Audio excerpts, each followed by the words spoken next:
Oke, Bapak Ibu, kembali lagi bersama saya Franciscus Wiguna, founder swigunainvestment.com. Jadi kita akan kembali ke series Sweet Talk. Ini adalah episode yang ketiga dan di episode kali ini ada sebuah pertanyaan yang berkaitan dengan pembahasan kita di episode yang pertama, yaitu episode overtrade. Jadi episode overtrade. Nah, ini adalah pertanyaannya, nanti kita akan bahas sama-sama gimana cara mengatasinya dan kenapa ini bisa terjadi. Pertanyaannya adalah, ceritanya adalah seperti ini.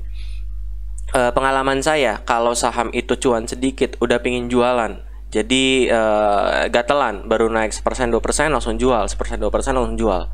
Cara mengatasinya gimana? Sama saya sering kepancing main saham gorengan. Padahal loss terus main saham gorengan, tapi terulang terus. Ini udah masuknya ke overtrade. Kalau udah tahu loss tapi masih diulangi terus, ini udah masuk ke overtrade. Cuan dikit, lossnya lebih banyak. Cara menghindarinya gimana? Nah, ini hal yang umum dialami oleh orang yang baru masuk market. Saya pun dulu seperti ini. Naik 1%, 2%, jual. Begitu turun 3%, saya tunggu karena yakin akan naik lagi harganya. Yakin akan balik lagi harganya. Nah, terus pertanyaannya adalah cara mengatasinya gimana? Terus kenapa itu bisa terjadi? Yang pertama, kenapa itu bisa terjadi? Kenapa kita masih masih mau beli saham gorengan padahal tahu kemungkinan besar kita rugi? Simple, karena saham gorengan menawarkan presentase keuntungan yang luar biasa. Saham gorengan menawarkan presentase keuntungan yang luar biasa sehingga kita akan selalu tergoda membeli saham-saham gorengan. Ya, naik 30%, 20%. Pasti kita tergoda, pasti kita beli. Apalagi kalau di grup saham ada yang bilang, terima kasih saham XXX, terima kasih saham ini cuan 20%, terima kasih. Jatuhnya kita greedy. Salah satu hal yang mungkin bisa merusak psikologi kita di market itu adalah grup saham. Maka dari itu dulu pernah ada satu bapak. Jadi dia investor, itu waktu masa-masa market habis crash waktu bulan Maret 2020, mungkin sekitar bulan Mei atau bulan Juni, saya agak lupa. Waktu itu bapak itu bilang gini, "Pak, saya investor, tapi semenjak saya ada di grup Pak Frans, saya jadi mau trading karena ngelihat teman-teman untung segini. Nah, itu salah satu contoh. Waktu itu saya bilang ke bapak itu, "Pak, lebih baik bapak live aja grup saya. Karena ngapain? Nggak ada untungnya Bapak ada di grup saya. Kalau Bapak udah nemu trading style dan Bapak terganggu dengan orang-orang yang pamer cuan dan segala macam, lebih baik Bapak keluar dari grup."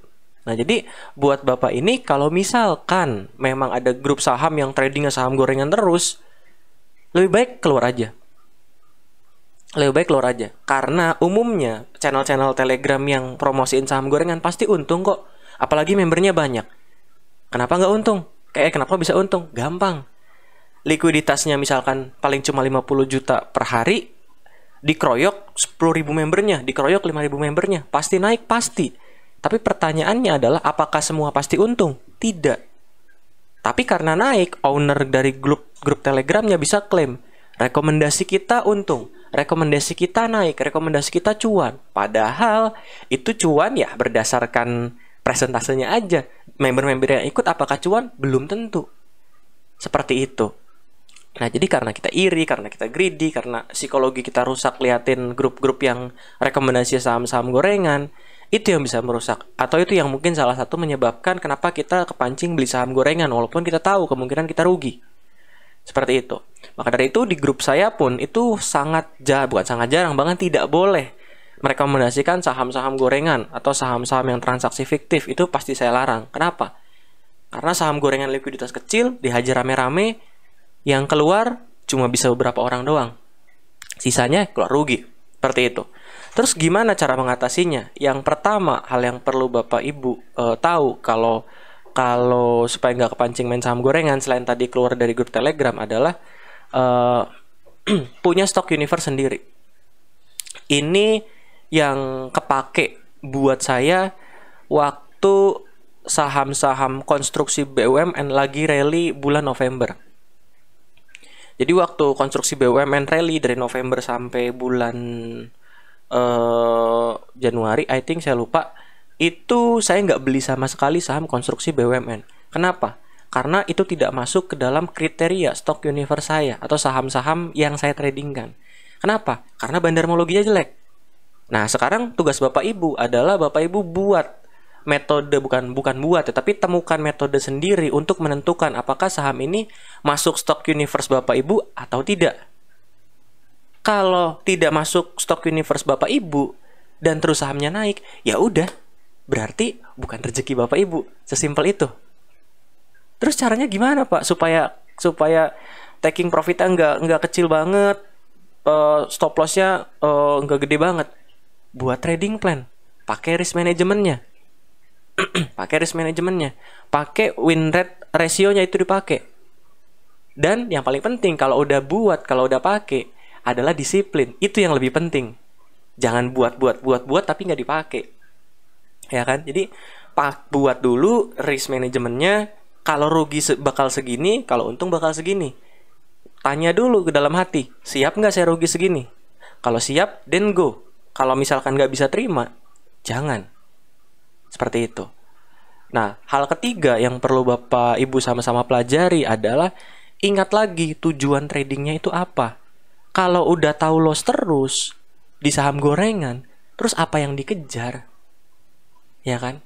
Apa yang dikejar kalau udah tahu loss terus nih di saham gorengan? Setiap beli saham gorengan rugi, terus kenapa masih beli lagi? Apa yang Bapak Ibu kejar? Egonya kan yang Bapak Ibu kejar atau memang profitnya?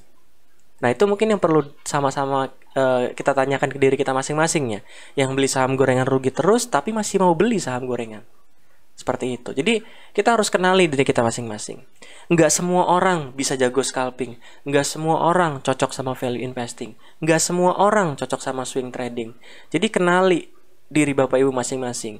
Jangan ikut-ikutan. Sekarang lagi ngetrend Pak Bekti trader yang handal. Yes, saya akuin trader yang handal. Value transaksi per bulan bisa 1 triliun. Tapi bukan berarti kita bisa seperti Pak Bekti. Enggak, saya bukan menurunkan motivasi Bapak Ibu, bukan. Tapi jangan karena satu orang bisa, Bapak Ibu langsung, oke, saya bisa. Sampai rugi terus, jangan. Tapi tetap kenali dulu, bisa enggak? Faktor-faktor apa aja yang buat Pak Bekti bisa? Oh, ternyata pertama selain kapitalnya besar, dia orangnya sudah siap terima resiko. Kalau dia rugi, akan rugi. Kalau dia cut segini. Pertanyaannya Bapak Ibu bisa enggak?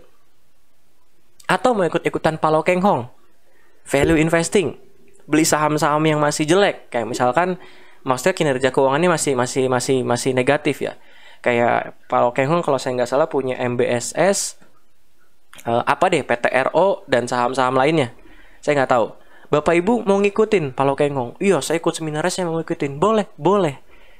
Tapi ngikutin stock pick orang itu bukan cuma tentang ngikutin sahamnya apa. Tapi ngikutin psikologisnya, ngikutin mindsetnya, ngikutin time frame-nya, dan banyak hal yang Bapak Ibu harus ikutin. Siap terima atau tidak? Jadi kenali diri masing-masing, jangan ikut-ikutan. Your money, your responsibility. Ya kan? Dan yang terakhir adalah, ingatlah bahwa rezeki itu ada yang ngatur. Jadi kalau saham Bapak Ibu udah jual, terus dia naik lagi, to the moon lagi, relain. Anggap aja itu rezeki. Rezeki siapa? Rezeki orang yang beli saham saya. Ya kan? Rezeki orang yang beli saham saya. Kalau udah seperti itu gimana? Ya udah, bersyukur. Dan ikut bahagia atas rezeki yang kita kasih ke orang lain yang beli saham kita. Selesai. Nggak usah greedy, nggak usah mau buyback lagi, udah naik 10% lalu kita buyback lagi karena naik lagi. Nggak usah greedy. Just stay calm, just tetap kalem, nggak usah gerasa gerusu di market. Pikirkan dulu di market langkahnya apa, entry di berapa, profit taking di berapa, stop loss di berapa, baru masuk market. Jangan baru masuk market dulu, terus begitu udah di dalam market baru nanya, ini kita ngapain ya? Sama aja kayak perang kan. Perang, kita masuk ke medan perang dulu, terus begitu lagi baku tembak, aduh ini kita ngapain di medan perang ya? Medan perang kita ngapain ya? Beda kalau kita dari sebelum perang udah punya rencana dulu, kita turun, kita tahu kita harus ngapain. Seperti itu Bapak Ibu. Jadi itu terkait ada satu pertanyaan ini yang bagus banget. Thank you banget buat yang nanya. Saya lupa Pak siapa namanya. Tapi kurang lebih itu. Ini berkaitan dengan overtrade ya.